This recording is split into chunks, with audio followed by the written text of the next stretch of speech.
நேயர்களுக்கு astro KS ஐயங்காரின் பணிவான வணக்கங்கள். இப்போ ஜனவரி 23ஆம் தேதியிலிருந்து ஜனவரி 29, 2023 வரையிலும் உண்டான இந்த வாரத்தினுடைய பலன்களை பார்க்கலாம். ஒரு ராசிக்காக முதலில் கோச்சாரம் அப்படின்றது எப்படி இருக்கு அப்படின்றத பார்ப்போம்.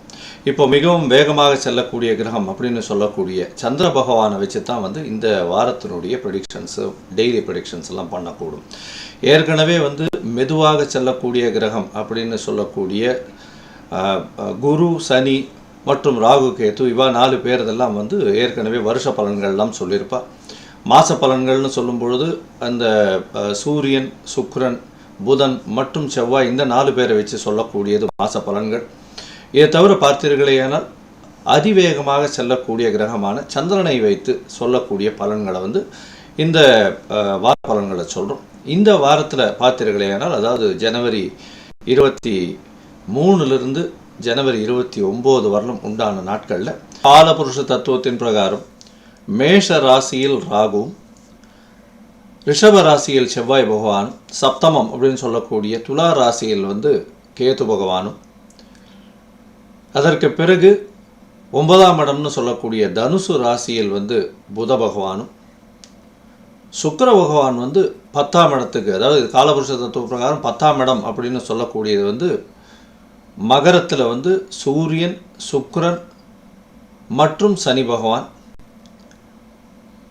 இதை தவிர சந்திர பகவான் அதிவேகமாக செல்லக்கூடிய கிரகமானவர் இந்த வாரத்தில் முதல் நாளான 23ஆம் தேதி இங்கே இருக்கார்.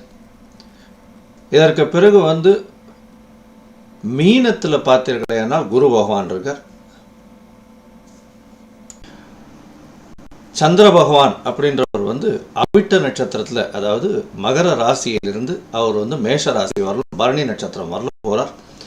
இந்த காலகட்டத்தில் யார் யாருக்கு சந்திராஷ்டமம், என்னென்ன எளிய பரிகாரங்கள் பண்ணலாம், இந்த வாரம் எப்படி இருக்கும் அப்படின்றத பார்ப்போம். இதை தவிர பார்த்தீர்களேனால் இந்த வாரம் 28ஆம் தேதி சப்தமி திதி, ரத சப்தமி அப்படின்னு சொல்லுவாள். அதாவது சூரியனுடைய தேர்கால் திரும்புகிறல் அப்படின்றத சொல்லுவாங்க ரத சப்தமின்னு. இன்றையிலிருந்து உங்களுக்கு வெயில் கொஞ்சம் அதிகமாக ஏறக்கூடிய காலகட்டமாக ரத சப்தமிக்கு மேலே ஆரம்பிக்கும் அப்படின்னு சொல்லுவாங்க.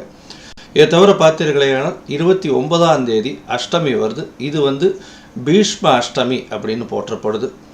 குழந்தைகள் இல்லாதவர்கள் இந்த பீஷ்ம அஷ்டமியின் பொழுது உண்ணா நோன்பு இருக்கிறது விசேஷம். அதை தவிர பித்ருக்களுக்கு தர்ப்பணம் பண்ணக்கூடிய காலகட்டம். அதாவது பீஷ்மர் மகாபாரத்தில் வரக்கூடிய பீஷ்மர் தான் எப்பொழுது இந்த பூத உடலை நீக்க முடியும், விட்டுட்டு செல்லலாம் அப்படின்ற ஒரு வரம் அவருக்கு கிடைச்சிது. அதன்படியாக அவர் இந்த தை மாதம் இருக்கக்கூடிய இந்த அஷ்டமி திதியில் பார்த்தீர்களேனா அவர் தன்னுடைய பூத உடலை விட்டு அவர் சென்றதாக சரித்திரம் சொல்கிறது.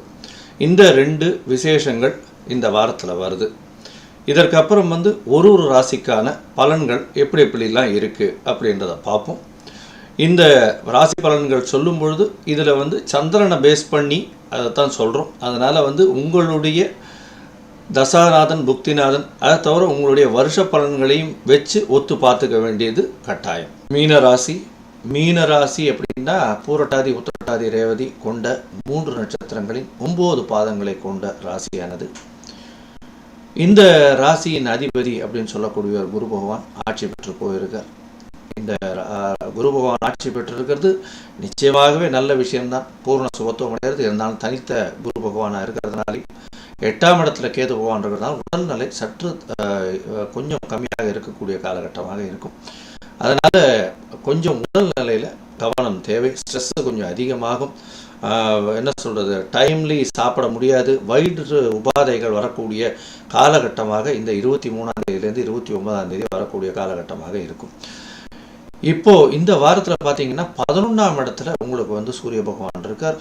தோஷம் அப்படின்றதே இல்லாத ஒரு ஜாதகம் அப்படின்னு நம்ம சொல்லணும்னா 11ஆம் இடத்துல சூரிய பகவான் இருந்தாருன்னா எந்த ஒரு தோஷமும் கிடையாது, அவளுக்கு சந்தோஷம் மட்டுமே உண்டு அப்படின்னு சொல்லக்கூடியது. அதனால் இந்த ராசிக்கு, மீன ராசிக்கு இந்த மாதம் பார்த்தீர்களால் முற்றிலுமாக எந்த ஒரு தோஷமும் இல்லாமல் சந்தோஷம் மட்டுமே இருக்கக்கூடிய காலகட்டமாக இருக்கும். அதை தவிர 11ஆம் இடத்துல 3-4 கிரகங்கள் போயிருக்கு. அதாவது சனி பகவான், சூரிய பகவான், சுக்கிர பகவான் மற்றும் சந்திர பகவானும் அங்கிருந்தே வந்து இந்த வாரத்தை தொடங்குறார். அதாவது 23ஆம் தேதியிலிருந்து மகர ராசியிலிருந்து உங்களுக்கு வந்து 29ஆம் தேதி வந்து மேஷ ராசி பரணி நட்சத்திரம் வரலும் வர.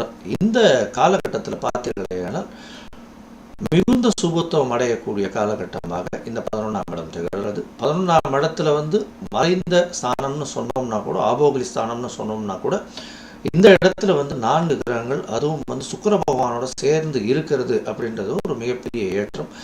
சனி பகவானும் சேர்ந்து இருக்கிறதுனால, ஆட்சி பெற்ற சனி பகவான் இருக்கிறதுனால உங்களுக்கு மிகப்பெரிய பண லாபங்கள் வரக்கூடிய வாய்ப்புகள் உண்டு. தொழில் மூலியமாக மிகப்பெரிய தொழில் விருத்தி வரக்கூடிய வாய்ப்புகள் உண்டு.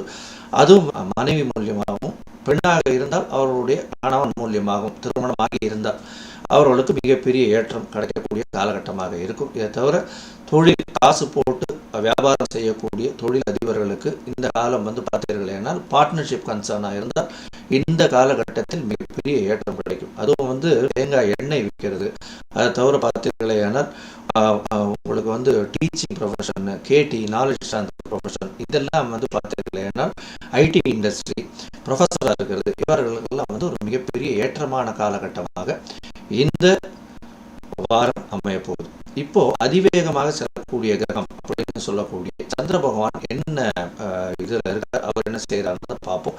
உங்களுக்கு 23ஆம் தேதி சாயந்தரம் 6 மணி வரலும் பார்த்தீங்கன்னா சந்திர பகவான் 11ஆம் இடத்துல இருக்கார். இவர் 11ஆம் இடத்துல இருக்கிறது மிகப்பெரிய ஏற்றத்தை கொடுக்க போது. 5ஆம் அதிபதி 11ஆம் இடத்துல இருக்கிறதுனால உங்களுக்கு பதவி, புகழ், அந்தஸ்து இதெல்லாம் வந்து சேரக்கூடிய காலகட்டமாக இருக்கும்.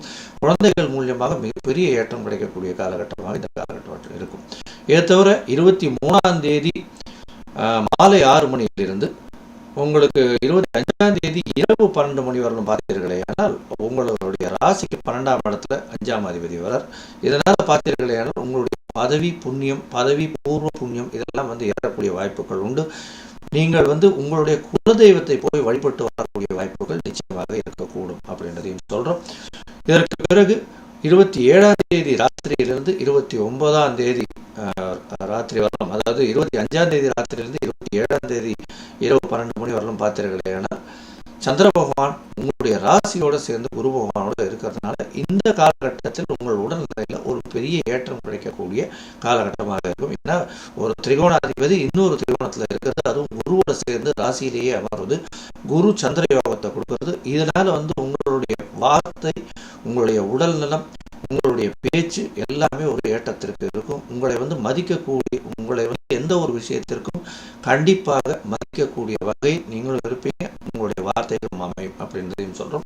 இதற்கு பிறகு பார்த்தீர்களே ஆனால் 27ஆம் தேதியிலிருந்து 29ஆம் தேதி இந்த 2 நாட்களும் வந்து உங்களுடைய ராசிக்கு 2ஆம் இடத்துல சந்திர பகவான் போறார்.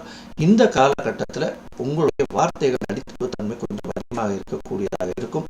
ஜாகிரதையாக இருக்கணும், பேச்சில் ரொம்ப சுதாரிப்பு இருக்கணும். ஏன்னா வியாபாராயினும் நாக்காக்கன்னு சொல்லக்கூடியதாக இருக்கிறதுனால வார்த்தைகளை கூட்டிட்டீங்கன்னா அள்ள முடியாதுன்றதுனால கொஞ்சம் ஜாகிரதையாக பேச்சில் கவனமாக இருப்பது மிகவும் நல்லது. அதுவும் 27 29 இந்த காலகட்டத்தில் கொஞ்சம் பார்த்துக்குங்க.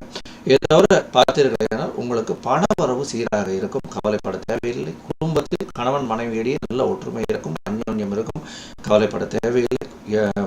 அதாவது முயற்சி செய்து இந்த காம்படிட்டிவ் எக்ஸாம்ஸ் எழுதக்கூடிய பசங்களுக்கெல்லாம் நிச்சயமாக வெற்றி வாய்ப்பு கிடைக்கக்கூடிய வாய்ப்புகள் நிச்சயமாக அதிகமாகவே இருக்கு.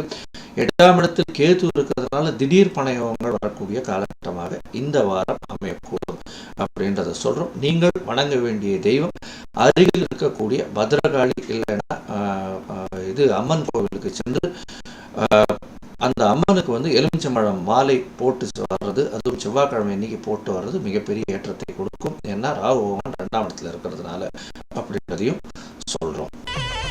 ஸ்ரீ குபேரன் டிவியை பார்த்தமைக்கு நன்றிகள். மேலும் இது போன்ற தகவல்களை தெரிந்து கொள்ள ஸ்ரீ குபேரன் டிவியை சப்ஸ்கிரைப் செய்யுங்கள். மறக்காமல் பெல் ஐக்கானை கிளிக் செய்யுங்கள்.